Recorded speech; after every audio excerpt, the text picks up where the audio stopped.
Welcome to another episode of Writing Daily. This is the show where we talk about how to write daily, how to write better, how to write more often, how to overcome procrastination, all kinds of great stuff. And today we are going to be diving into travel writing and perhaps one of the first considerations of writing POV.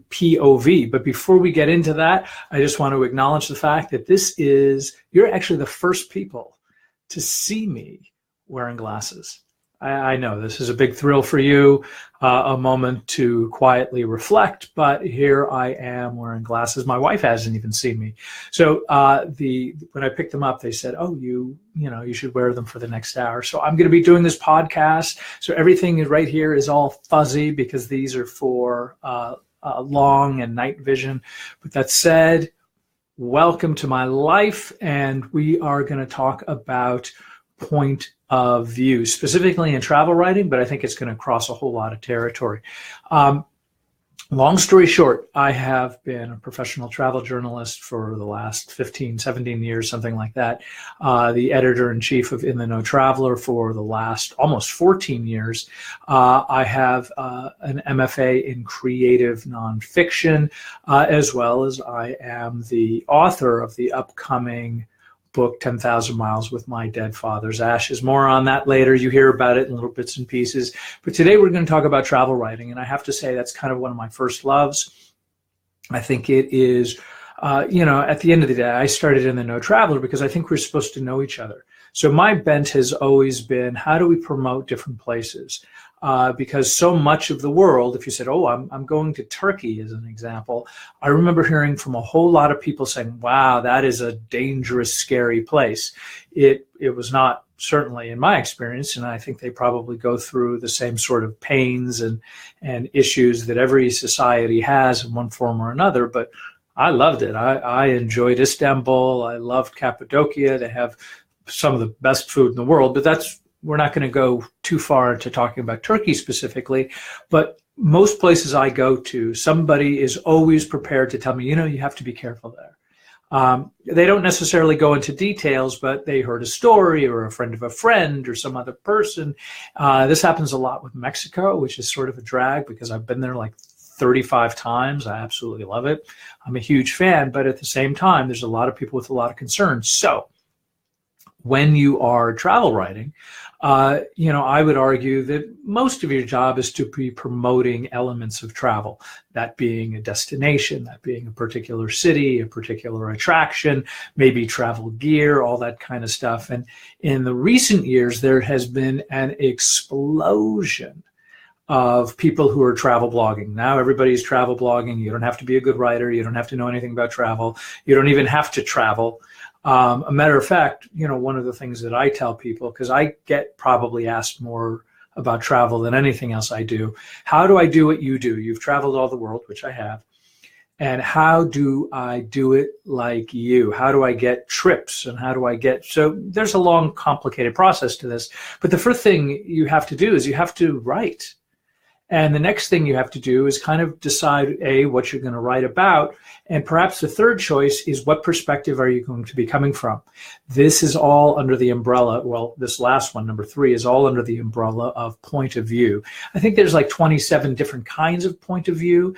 But for my purposes today, we're just going to talk about really 2. One is what I tend to do, which is write in first person. First person is when I'm talking from a place of, I did this, I did that, I did some other thing, I ate the ice cream cone, I ate all the schnitzel, right? So I'm always coming from a perspective of what I'm seeing. The beauty of that is that I can get into minute detail. I can tell you about my feelings and my thoughts and my reactions to things really from a very organic place. The other style that you're going to read about, and by the way, this is what you're going to probably see in most people's blogs. It's easy to do, and you're just really, what did I experience? I'll just write all that down. I experienced the Eiffel Tower. Let me tell you about its steel girders and how fantastic it is. That part is all terrific. The stuff prior, or pardon me, what you're going to see sort of like the opposite end is what's called third person. And the third person is in travel writing, it tends to be more of at the corner of 7th and Alameda, you will find a shack filled with balloons. The point is that it tends to be much more instructional. So instead of being a blog, it's probably going to be more of something that you might find in Lonely Planet. In other words, it's not coming from my opinion or my perspective. It's just coming from, here's some information. This is where the attraction is located. This is how you get to the attraction. This is how you get to Portugal. This is how you take your carrier. It's a lot of how-to. Can you mix and mingle these things? You can, but I think as a general rule, especially if you're writing short form, when I say short form, you're talking, a couple thousand words. Something that's fairly short, 10 pages or less. If you're doing sort of more of a short form thing, you're probably only going to really want to spend time in one. One thing that I would avoid, as a matter of fact, this is in terms of POV, there's a couple things that I would absolutely suggest that you avoid as a rule. People don't want to avoid it, and they do it all the time because they think they're being clever or smart or something. But one of the things that I get all the time is somebody who puts it in second person. Second person is somebody like Lori Moore can pull it off. There are very, very few authors who have the ability to carry second person, because what that means is I'm talking to you. I'm telling you what you think and what you're seeing and how you're doing it. The problem is that as the writer in second person, I'm requiring you to believe that I'm understanding your experience and I'm sharing your experience. You can say things like, you see the vase on the table. You see the guy standing in front of the liquor store. You are doing this. You are having this experience. That would be second person.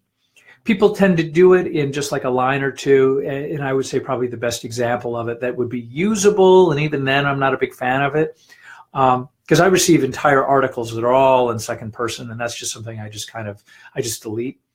Thank you so much. Good luck. But it might be, I did X, Y, and Z. I had a fantastic time. You're going to love it. Like, that line is second person. And that to me is sort of like, okay, because it's no longer a recommendation. It's telling you this is what you're going to experience. It's a gray area for me for that sentence. So anything longer than that is something that I'm not going to use, but I don't recommend you writing out an entire article, a professional article, and expecting it to get published or seen outside of your personal blog page. Like, again, I wouldn't do anything with second person. The other one is is first person plural, which is we voice. Meaning, we went to the chalet and we ate ice cream cones and we made snow angels in the fresh fallen snow. It's, again, if you're using it for a line here or there, it's fine. But the vast majority of the time when I get an article, the rationale would be, if I'm writing in we person, that like, oh, my friend Larry is with me and I have my arm around Larry, and how fun is that to have Larry in my life? The problem is that you're still limiting yourself to this very specific point of view, which isn't necessarily useful for you. So it's not useful to the reader in terms of the storytelling, and I think it's limiting to the writer to be writing it. Frequently it's just, well, but I went on this trip with my girlfriend. Nobody cares about your girlfriend on this trip about Antarctica. I want to hear about penguins, ice, and snow. The fact that your girlfriend was there may be like a compliment to her, that you want to write about her, and you can tell her that you would have written about her if it wasn't for this jerk editor with his brand new glasses. So again, that's something like, if it's a line or two where, like if you had lunch with the Dalai Lama, yeah, I think then it's okay to write in Weverse, because we care more about the Dalai Lama than we probably care about the writer. But so overall, second person and first person plural is not something that I suggest that you go with. I think that you're going to want to lean with, here's my perspective on this entire trip, this entire experience, which is going to lend itself more to personal blogging. And I think you can get away with an awful lot of stuff, especially when you write sort of like, if you're writing kind of how you talk, like if you wrote down everything that I was saying now word for word, that'd be writing how I talk. We talked about this yesterday. And I think that can work in a very, very casual style. So in other words, if you're writing first person, you can certainly put something like that in the Atlantic Monthly, but then your writing is going to have to rock. If you are being really casual in your style and your perspective, then that's something that can fit into your blog post. And then, of course, third person is where you're really detached from that sense. In other words, you can look at it as first person is this kind of close lens that we're like right in on this thing because it's coming all from my filter. If we're going the wide angle lens, we're seeing more of that thing, but we're not going to be having the same sort of close-up perspective as we would with first person, as we would with third person. So that means I'm separating myself from the narrative of what I'm talking about. So as always, make comments here. Let me know what's going on with you. Let me know if you have any questions. I'm always available, and I always respond to comments on these posts. You can find me on YouTube, where you can subscribe. You can follow me on Twitter. You can certainly like me on Facebook. And of course, you can always get more information about what I'm doing in terms of writing. And matter of fact, we're going to start doing giveaways in the very, very near future. And that can be done through DevinGalaudet.com. I will make sure to provide you a link in I think it's there in the definition. So I'm always looking to hear from you, and I'm looking forward to hearing from you soon. And that's what we've got for today. But just as a reminder, the don't do's, I wouldn't do third person plural or second person in travel writing. And this is really kind of across the board in all writing. To separate, first person is more about my personal experience.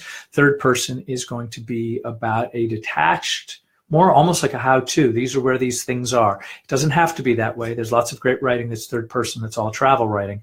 But there's going to be a separation, a distance between the subject and the narrator. The narrator is not involved in the storytelling. Anyway, that's what we've got for today. I look forward to seeing you guys tomorrow. And until then, make sure that you are writing. Thanks.